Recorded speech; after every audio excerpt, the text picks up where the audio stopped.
Share बाजार एक अबूझ पहेली की तरह है, लेकिन इसके बारे में अच्छी समझ रखने वाले लोगों को इस बाजार ने बहुत जल्दी करोड़पति बना दिया है।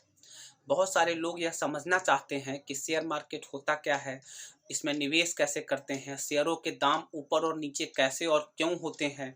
तो आज हम समझेंगे इस बाजार के बारे में सब कुछ इस वीडियो में। नमस्कार, मैं CS प्रशांत कुमार आप सबों का बहुत आभारी हूं कि आप यह वीडियो देख रहे हैं।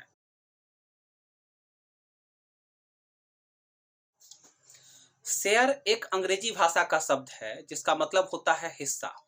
बाजार उस जगह को कहते हैं जहां आप शेयरों की खरीद या बिक्री करते हैं या किसी भी चीज की खरीद बिक्री करते हैं।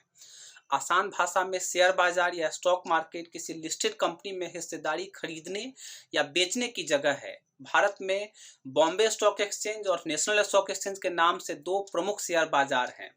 जो कंपनी BSE या NSE में लिस्टेड होती है उसके शेयर या हिस्सेदारी आप शेयर ब्रोकर के माध्यम से खरीद या बेच सकते हैं। लेकिन शेयर बाजार में केवल कंपनियों के शेयर ही नहीं बिकते या खरीदे जाते हैं, बल्कि bond, mutual fund, futures and options, currency या फॉरेक्स आदि भी खरीदी और बेचे जाते हैं। स्टॉक मार्केट में बड़े रिटर्न की उम्मीद के साथ घरेलू तथा विदेशी निवेशक भी इसमें भारी निवेश करते हैं। मान लीजिए कि XYZ लिमिटेड नाम की एक कंपनी है, इसके शेयर बाजार में लिस्टेड हैं। XYZ के कुल 10 लाख शेयर्स हैं और इसके एक शेयर का मूल्य मात्र 10 रुपये है। अगर आप उस कंपनी के 10,000 शेयर्स खरीद लेते हैं, आपका उस कंपनी में उतने हिस्से का मालिकाना हक हो जाता है। यहाँ चूंकि कंपनी के कुल 10 लाख शेयर्स हैं और आपने 10,000 शेयर्स खरीदे हैं, तो XYZ लिमिटेड में आपकी हिस्सेदारी 1% की हो जाती है। आप अपने हिस्से के शेयर किसी अन्य खरीदार को जब भी चाहे तब बेच सकते हैं। शेयर खरीदने या बेचने के लिए आपको अपने ब्रोकर की मदद लेनी होती है। ब्रोकर शेयर खरीदने या बेचने में अपने ग्राहकों से कमीशन चार्ज करते हैं।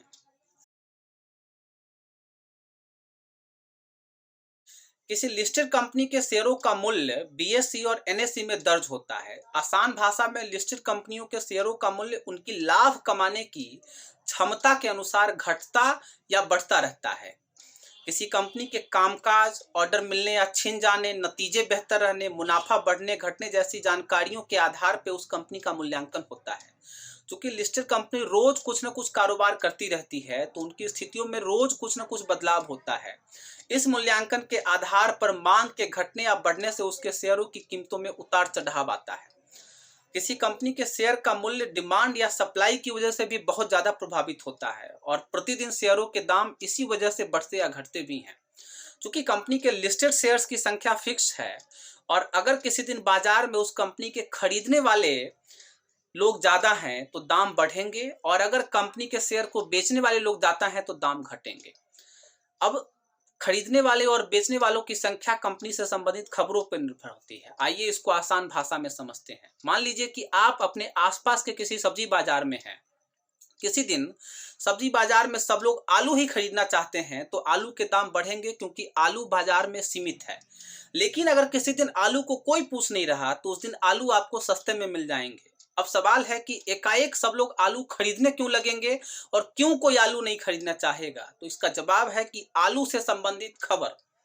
आइए समझते हैं। मान लीजिए कि किसी दिन यह न्यूज आ गई कि आलू खाने से इम्यूनिटी सिस्टम मजबूत होता है और ज्यादा आलू खाने वालों को कोरोना बीमारी नहीं होगी, तो सब लोग ज्यादा आलू खरीदेंगे। ठीक इसके उलट अगर खबर आ गई कि आलू में कोरोना का वायरस मिला है, तब कोई भी आलू को नहीं पूछेगा।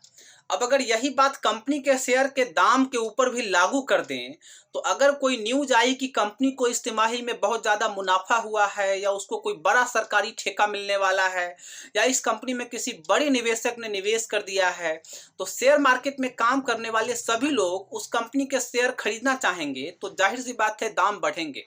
अगर कोई दूसरी खबर आ गई कि कंपनी को घाटा हुआ है, सरकार ने कंपनी का कोई ठेका वापस ले लिया या कंपनी बैंक को अपना कर्ज समय पर नहीं दे पाई है, तो निवेशक जल्दी जल्दी घबराहट में कंपनी के शेयर बेचने लगेंगे।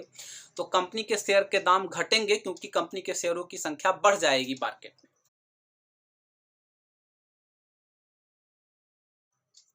जैसे कि reserve bank of India Bharat के सभी बैंकों को नियंत्रित करता है, उसी तरीके से सेबी यानी कि securities and exchange board of India, या हिंदी में कहें तो भारतीय प्रतिभूति एवं विनिमय बोर्ड, शेयर बाजार तथा उसमें लिस्टेड सभी कंपनियों पर नियंत्रण रखता है। आसान भाषा में शेयर बाजार की क्लास का मॉनिटर सेबी ही है। सेबी की अनुमति के बाद ही कोई कंपनी शेयर बाजार में लिस्ट होकर अपना आईपीओ यानी कि इनिशियल पब्लिक ऑफरिंग जारी कर सकती है। शेयर बाजार में लिस्टेड होने के लिए कंपनी को शेयर बाजार से लिखित समझौता करना पड़ता है। इसके बाद कंपनी सेबी के पास अपने सभी जरूरी दस्तावेजों को जमा करती है। सेबी की जांच में सूचनाएं सही पाए जाने पर और सभी शर्तों को पूरा करने पर कंपनी बीएसई और एनएसई में लिस्ट हो जाती है। इसके बाद कंपनी अपनी हर तरह की गतिविधियों की जानकारी शेयर बाजार को समय समय पर देती रहती है। इसमें खास तौर पर ऐसी जानकारियां शामिल होती हैं जिससे कि निवेशकों के हित प्रभावित होते हों।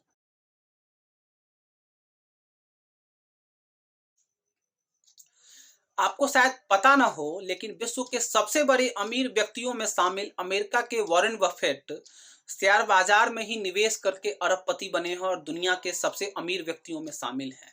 अब यह सब समझने के बाद अगर आपका भी मन कर रहा है कि शेयर बाजार में निवेश किया जाए, अच्छा मुनाफा कमा जाए, तो आपको सबसे पहले किसी ब्रोकर की मदद लेनी पड़ेगी और अपना एक डीमेट अकाउंट खुलवाना पड़ेगा। डीमेट अकाउंट को आपको अपने बैंक खाते से लिंक करना होगा।